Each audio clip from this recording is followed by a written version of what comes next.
Ya estamos listos y listas para este cierre de edición. Carmela Bárbaro, buenas noches, bienvenida. Muchas gracias. Señor Raúl Timerman, ¿cómo le va? Muy bien, muchas gracias, buenas noches. Qué bueno tenerlo aquí. Y Osvaldo Quiroga, como siempre. ¿Cómo va? Ayer me senté allí, pero no me contagiaste tu talento. Bueno, qué recepción, qué recepción. Tenemos muchos temas para hoy, pero vamos a arrancar con uno muy importante que le vamos a dar continuidad, podríamos decir, porque ya hablamos aquí de la crisis, lo voy a poner entre comillas, en todo caso me dirán ustedes si les parece que es una crisis o no, la que atraviesa la Corte Suprema de Justicia. El informe y lo hablamos.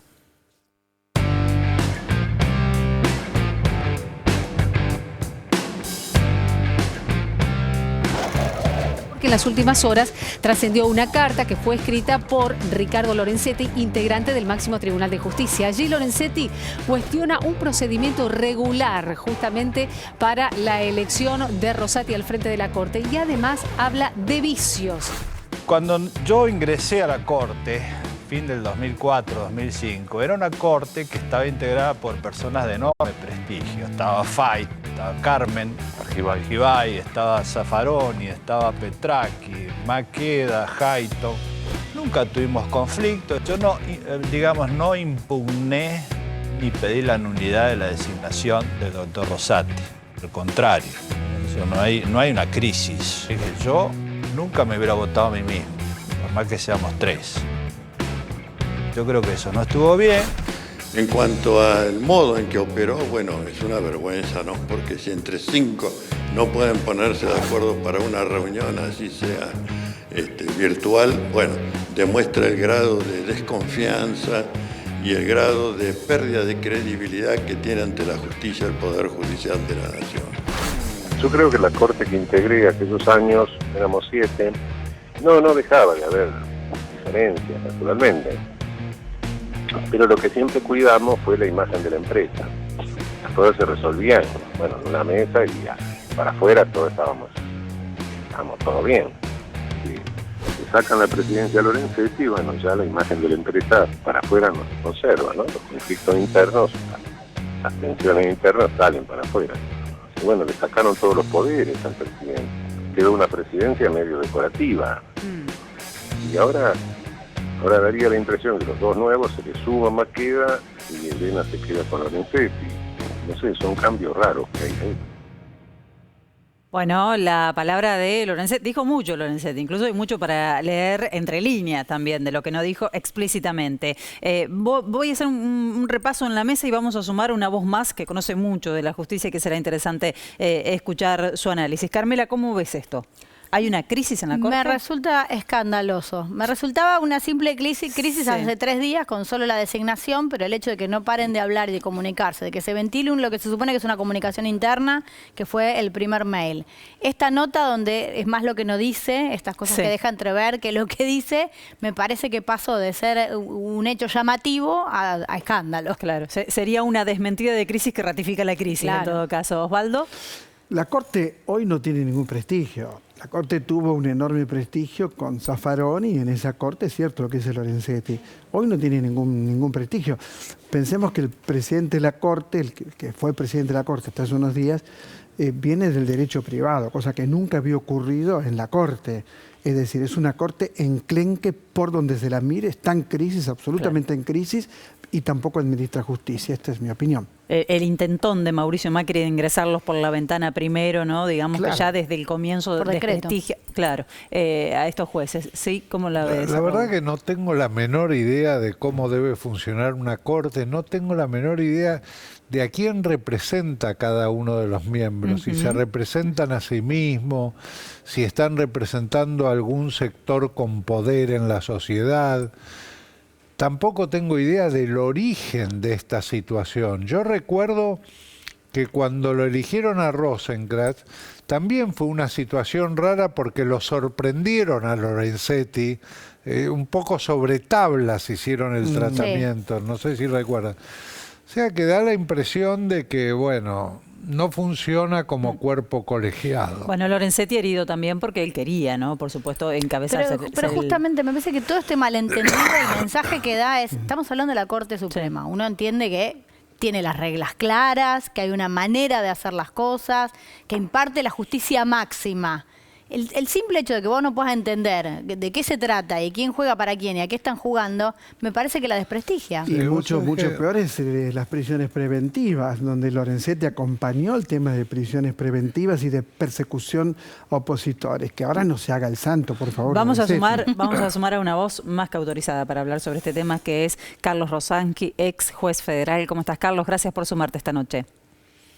Hola, Felicitas, un placer, y a la mesa, gente que aprecio y respeto mucho. Bueno, Lorenzetti, entre tanto que dijo también que hace falta reorganizar el Poder Judicial. En eso me parece que estamos todos de acuerdo, ¿no? En que necesita modificaciones. Sí, yo no diría reorganizar, yo diría cambiar, Claro. Felicitas. Sí. Sacando a aquellos buenos jueces y fiscales que tenemos, hay una parte importante que es corrupta, que ha acompañado momentos muy malos del país. Estos 5 jueces de la Corte Suprema han acompañado el saqueo de 4 años. Decía Osvaldo recién, ¿cómo olvidarnos de las persecuciones y de la tolerancia que esta Corte ha tenido a esas persecuciones? Que más que tolerancia es complicidad. Así que me parece que una vez más tocó fondo, no es la única. Habían tocado fondo con el 2x1, habían tocado fondo con el decreto de Macri. Claro. Es decir, es una vez más, y es un llamado de atención, es una puesta a prueba, Felicitas. ¿Cómo definirías este momento que está atravesando ahora la Corte? No, de crisis, pero no personal ni individual, es una crisis institucional. De ningún modo este es un problema de Lorenzetti o de Rosati o de Rosenkrantz, este es un problema de la institución Corte Suprema. Decían recién en la mesa la importancia de la imagen, pero acá el problema es que es una sociedad que no cree en su justicia en su 80% de las encuestas. Entonces, cuando el 80% de la sociedad descree de su justicia, el problema no es de algunos individuos que integran la Corte, es de la institución Poder Judicial. Claro, pero estos son los referentes máximos y no se han podido poner de acuerdo para nombrarse entre sí, entre 5. Sí. Bueno, esa falta de acuerdo tiene que ver con los intereses que representan. ¿Y qué intereses Decía, representan? creo que- ¿Cómo definirías a cada uno? No, representan el sistema, Carmela. Claramente están representando un statu quo que es parejo con el 10 de septiembre de 1930, cuando convalidan el golpe de Estado. Salvando las distancias, es un poder muy conservador del Estado, es un poder reaccionario. Yo escuchaba hace un ratito el final de la nota Andrea Vázquez que hacían ustedes, caso que conozco perfectamente hace años, y ahí está una muestra más de que no es un problema de la Corte Suprema solamente, sino de los sectores corruptos del Poder Judicial. Lo que le ha pasado a Andrea Karina Vázquez y sus hijos no tiene nombre, Sí. es emblemático. No, pero además, Carlos, si esa conducta la hubiera tenido alguien del Ejecutivo desatendiendo un caso de violencia de género, creo que estaríamos pidiendo la renuncia. En cambio, cuando esto ocurre en el Poder Judicial, rara vez sabemos el nombre de los jueces, de las juezas, y obviamente nunca tienen alguna consecuencia. Bueno, pero ese es el poder real, Felicitas, porque en el caso de Andrea Karina Vázquez y sus hijos, vos pensás que jueces que han intervenido, que han actuado de manera delictiva, ¿entendés? Entonces, jueces que están denunciados, por otra parte, tienen muchos pedidos de juicio político, pero no pasó nada precisamente por el blindaje que tiene ese sector del Poder Judicial. Por eso quería llevarlo de la Corte también ahí. Es un problema institucional que el gobierno en algún momento va a tener que encarar. Ahora, Carlos, con una Corte tan reaccionaria, con una Corte tan retrógrada como la que tenemos, ¿qué posibilidad hay de hacer cambios desde el Ejecutivo? ¿Cómo lo ves vos? Mirá, no hay muchas, pero tenemos un ejemplo histórico, el de Néstor Kirchner, con un 22% de los votos, logró un cambio extraordinario en materia judicial para el país y para la historia, porque la denuncia que él hizo logró la renuncia de una parte de la Corte, la destitución de otra parte de la Corte, se renovó y eso permitió los juicios por delito de lesa humanidad que hicimos unos años después, de modo que se puede cambiar la historia con el 22% de los votos. tenemos que analizarlo desde ese punto de vista y repito, si el 80% de la población descree su justicia, ya no estamos hablando del 40% que vota Alberto y Cristina. Sí. Estamos hablando de un espectro social muy importante al cual habría que prestarle atención, insisto, es una deuda de este gobierno. Claro, bueno, lo que pasa es que ese blindaje que tienen justamente, ¿no?, por parte de los sectores de poder que se benefician con ese estado de situación es el que hay que enfrentar, y para eso hace falta una decisión y una voluntad política. Ahora, me pregunto, Carlos, ¿qué pasa con el resto de las cortes? Si miramos a la región, ¿deberíamos tener una corte más numerosa?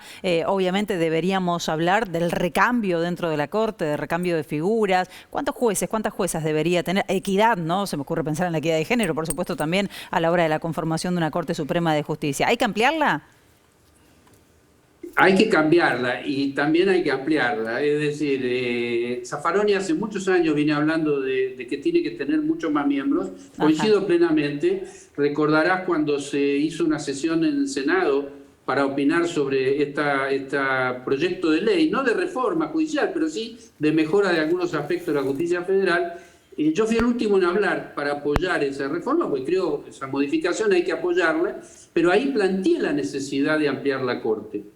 Porque yo elegiría dos caminos. Uno es que se denuncie a la Corte actual. De hecho, hace poco tiempo, un par de meses, la hemos denunciado a 4 de los miembros, lo denunciamos con Lucila Larrandar, Eduardo Barcesat, Luis Con, Raúl Zaffaroni. Hemos denunciado a 4 miembros de la Corte ante la Cámara de Diputados para pedir juicio político, con 26.500 adhesiones con nombre y apellido y número de documento, y no prosperó hasta el día de hoy. Es decir, hay una necesidad, insisto, que es un clamor popular, y los clamores populares hay que atenderlos cuando estamos hablando de un poder del Estado que, a mi entender, es el que más poder tiene, en sentido de poder real, pues son los jueces los que te meten preso o los que te dejan en libertad y afectan toda tu vida. Entonces, mirá qué sector de la sociedad que está reclamando. Claro, lo que pasa es que con la incidencia que tiene en este momento la justicia sobre la política, vos sabés que se tiende a judicializar cuestiones que son políticas,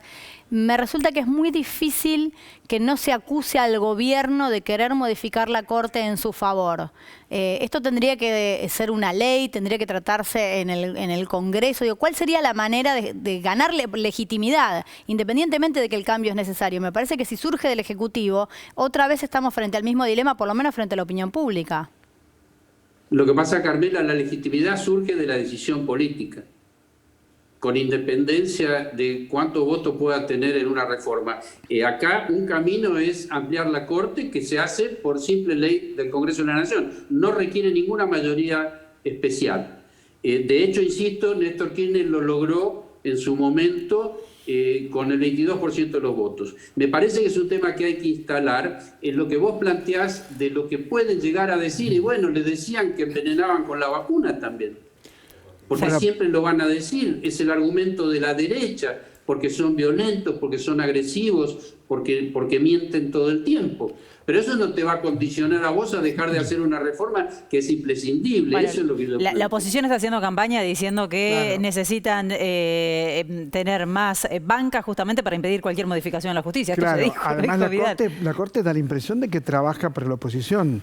No es una Corte que no tenga un vínculo muy, pero muy estrecho con los sectores más reaccionarios de la Argentina. ¿Cómo lo ves vos? Mirá, Osvaldo, yo lo veo como lo estás diciendo, pero hay una lógica detrás de todo eso. La oposición es de derecha claramente, es absolutamente irracional y violenta como toda derecha. Y la Corte Suprema representa intereses de derecha también, porque es conservadora y yo agregaría y es reaccionaria. Si no, no podemos explicar que 3 de esos 5 jueces hayan votado un 2-1 de impunidad para los genocidas. O sea, tenemos muestras de eso, y hace muy poco tiempo también el fallo a favor de Rodríguez Larreta, que recordarás, Osvaldo, una vergüenza. Claro, también tocaron fondo en ese momento. Y ahí vino la denuncia. Sí. Teniendo temas además, ¿no? Acumulados a montones de todo el país por resolver, que pasan años y años. Con la argumentación, muchísimo cuidado. La oposición es de derecha. ¿Quién ganó las elecciones? ¿Qué elecciones? La oposición. ¿Estamos hablando de las PASO o estamos hablando de las elecciones presidenciales? Las PASO. Lo ganó la oposición, tuvo ¿es una más pregunta, votos que el Raúl? oficial. Sí, porque vos te referiste al tema de la imagen de la Corte.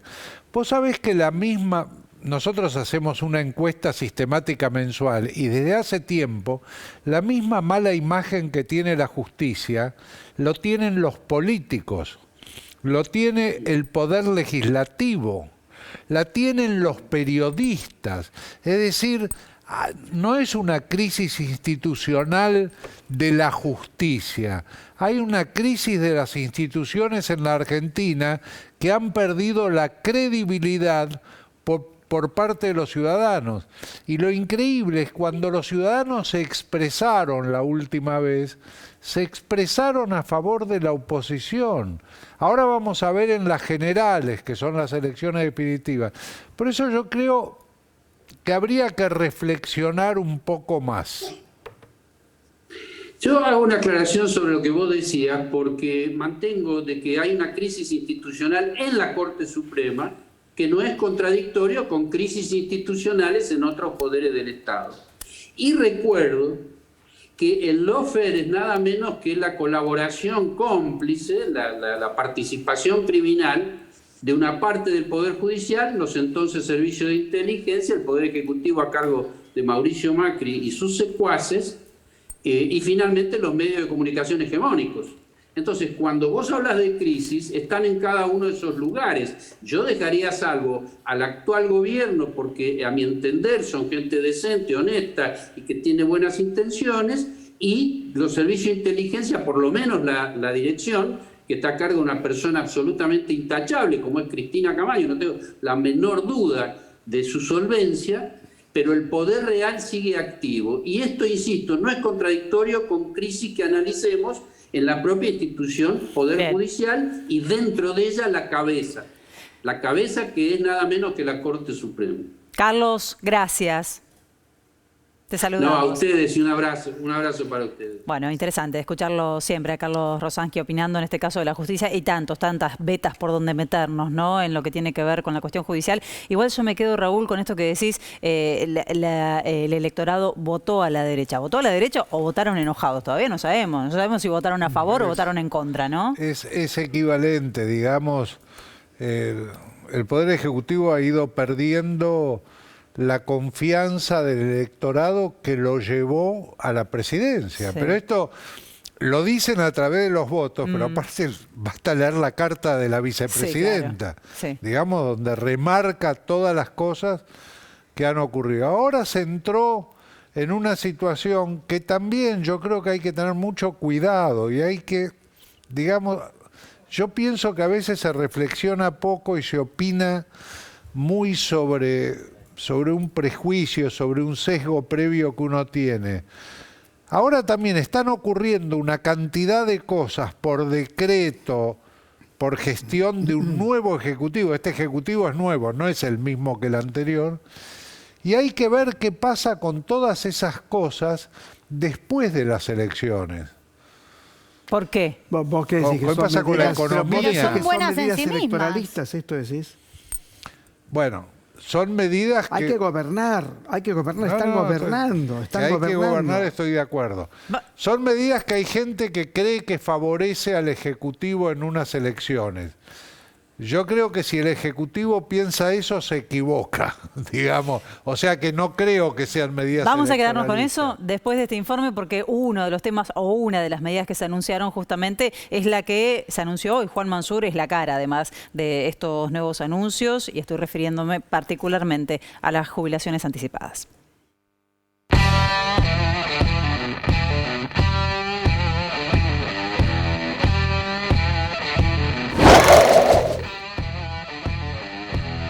A los 55 años, 60 años, si te quedas sin trabajo, sos muy joven para jubilarte, pero ya sos grande para el mercado laboral. Fíjate, de ir a buscar un trabajo a los 60 años. En torno a nosotros hay trabajadores de 30, 35, más de 40 años de aporte que, bueno, se quedan sin trabajo y no tienen derecho, diríamos, a un ingreso fijo, no tienen derecho a una cobertura médica. Y no tienen derecho tampoco al crédito, porque al no tener empleo En general, digamos, nosotros el que puede trabajar lo hace, diríamos, en empleo informal. Así que bueno, digamos, es muy difícil que podamos acceder al crédito, salvo a los créditos de usura.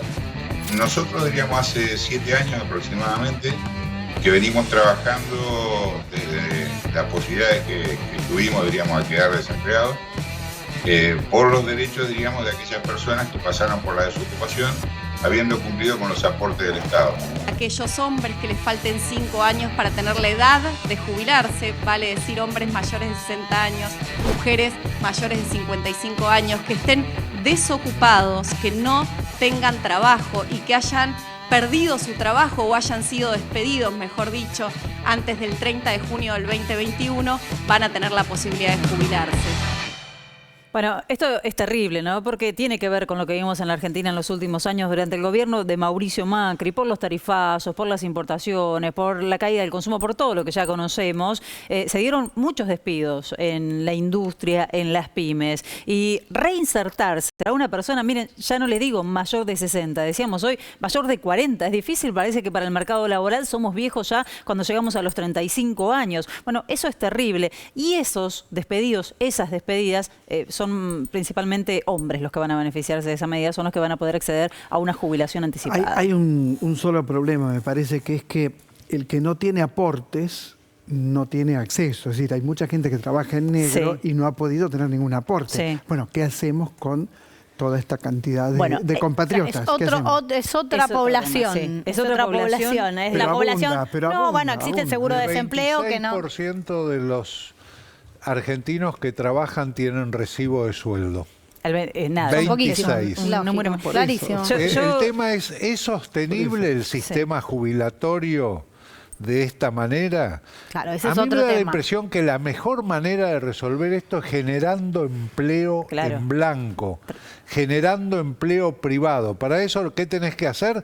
Tenés que crear las condiciones, como se está haciendo ahora, por ejemplo, con el sector agroindustrial, crear las condiciones para que inviertan. Bueno, cuando invierten, generan empleo. No es una cosa o la otra. El privado. Claro que bueno, sí, es un círculo, ¿no? Más trabajadores aportando para que otros trabajadores... países que mejor se están reponiendo de la pandemia. O sea, es lo que está ocurriendo en este momento. Hay una reactivación. A lo mejor no se ve claramente, pero que la hay. Una reactivación. Es muy interesante lo que está diciendo Raúl, perdón, pero yo quiero traer a la mesa lo que fueron las moratorias previsionales en la época de Néstor Kirchner, ¿no? Que hizo un anuncio que entre el año 2003 y 2015 aumentó en un 109,5% el total de las jubilaciones y pensiones, para entender un poco la importancia que tuvieron aquellas moratorias, que benefició principalmente a mujeres, porque las mujeres, ya lo sabemos, somos las más damnificadas en este escenario laboral que es muy inequitativo, ¿no? Generalmente nuestro trabajo está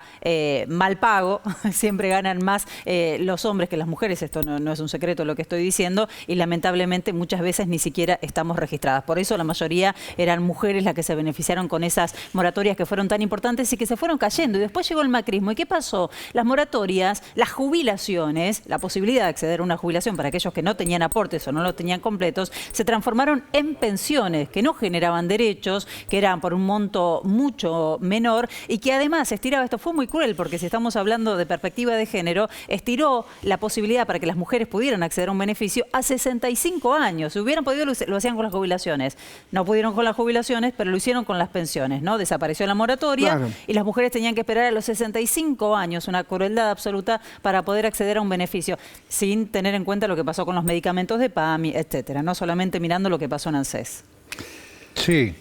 Digo, esa porción sigue... Yo creo que estás poniendo la vara muy baja al comparar con el macrismo.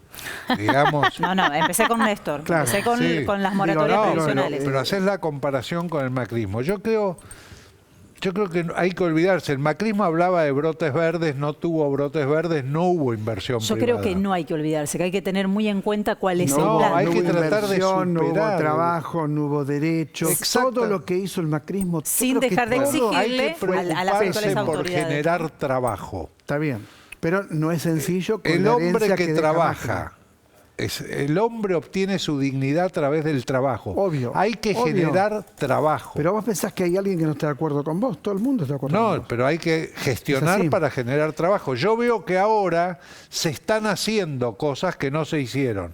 Pandemia, no se hicieron. Bueno, el sector agroindustrial está llevando adelante la posibilidad de inversiones y generación de empleo. Hay un plan para la industria automotriz, para toda la cadena de valor, para declarar estratégica esa cadena de valor, incrementaría muchísimo las exportaciones. Está la legislación hecha, hay que aprobarla. La construcción hay que gestionar. también. La construcción está andando bien, Está la muy industria bien. metalúrgica está andando bien. Pero hay que gestionar para que haya trabajo en blanco. Esa es la gestión valiosa. ¿Macri lo hizo? No, no lo hizo. Nunca salieron los brotes verdes. Por eso no comparo con Macri. Me olvido de Macri. No, pero como vos decías antes, que mucha además, gente Macri votó ni siquiera es la por eso, alternativa hay que de la recordarlo oposición. todo el tiempo. Hay que recordarlo todo el tiempo. No, mucha porque gente la alternativa votó por de la esa- oposición por ese espanto. no va a ser Macri. Bueno, el A nombre ver. puede ¿A quién va a cambiar, ser? pero, A ver, pero- no, pero- no, a ver, no, hay puede mucho cambiar interés el en el nombre proyecto. y Vos la decís, orientación. va a ser la reta, esto es lo que vos querés decir, creo. Bueno, yo ya creo... Sí, Sí, es muy bueno, difícil. Nadie fue presidente 2 años antes en la Argentina, digamos. Está bien. Pero va decís, por la ese alternativa camino. No es Macri, porque pero no, Macri está atrás de todo eso. ¿O no? no lo creo. Y- No lo creo. Macri Cuando está se detrás de juntan- su propio interés. pero cuando se juntan, operan todos juntos, ¿o no? Representan los intereses de un determinado es muy- sector que claramente no son Digo, los trabajadores. Vidal es muy distinta a Larreta o a Macri. Macri es muy distinto a Larreta o a Vidal. Una cuestión de estilo. A lo mejor sí puede ser para mí que Bullrich y que se quiere aliar con Milei, pobre mujer. Puede ser. Yo puede creo ser que ahí son sean diferentes. distintos. Yo ¿Son creo que diferentes? son diferentes. ¿Por qué, Raúl? Creo que son diferentes. Yo veo la gestión de Larreta y vos fijate en la ciudad de Buenos Aires la aprobación que tiene la gestión de Larreta siempre está en el orden de 50%. O sea, que aquellos a quienes él gobierna Sí. aprueban su gestión. Quiere decir que debe estar gestionando bien. Yo te puedo Tiene hacer un una- muy buen una- blindaje te- mediático también, hay que decirlo. Pero discúlpame, tenés Te un puedo hacer una 50% visita de la guiada por población. mi barrio de toda la gente que duerme en No la importa, casa. pero si tenés un Pero 50% entonces, ¿por qué no votaron en contra? de Bueno, habría Escucha, que pensarlo. un 50% de la Hay que pensarlo. población. Yo parto de la base que en una democracia el voto ciudadano tiene valor. Por supuesto. Ahora, lo que pasa en Buenos Aires, ¿se puede extrapolar al país? Hay muchos que creen que no y yo creo que comprobamos con Mauricio Macri que sí, ¿no? Pero no es Digo, solo si eso. A mí me voto parece porteño, el bajo, voto a de mí Cabo me se parece puede- bajo el 50%. Estás hablando del distrito más rico del país. Me parece bajo. Vos me decís, "Ay, tiene la aprobación del 50% como si fuera un montón". Sobra la guita en Capital Federal. No hay jardines de infantes. No solo no hay jardines de infantes, yo ya lo he dicho en este espacio para Hay quienes gente venimos de durmiendo otras en la calle. La ciudades. gente no- no vota en contra. Bueno, si no hay la gente jardines en la infantes. historia, perdón, en la historia la gente también votó cosas horrorosas, porque esto del Pero el ¿cuánto enorme hace No, que no, pero gana- no en contra. Yo te ¿Cuánto hablo- hace yo te que hablo esa de- orientación política gana en la ciudad? Macri fue 2 veces. más de 10 años. Sí.